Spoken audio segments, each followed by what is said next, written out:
Course నేను నిర్భాగ్యుని, last time ruling పార్టీలో ఉన్నా, కనీసం నా ఫ్లెక్సీ కూడా ఏమన్నా కట్టుకొని ఇవ్వలేదు, అది ఒక డిఫరెంట్ ఎక్స్ట్రీము. బట్ రూలింగ్ పార్టీలోకి రావడానికి వీళ్ళు రావటం అనేది సహజం. ఎవరైనా కూడా రూలింగ్ పార్టీలోకి రావటానికే చూస్తాడు.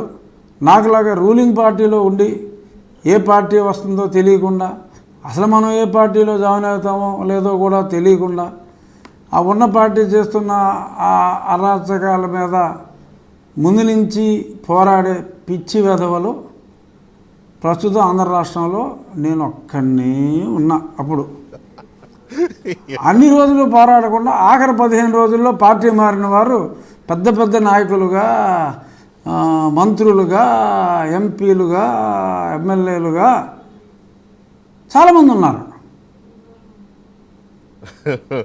బట్ నేను అనేది మారటం తప్పు అని నేను అంటలా, అది సహజం.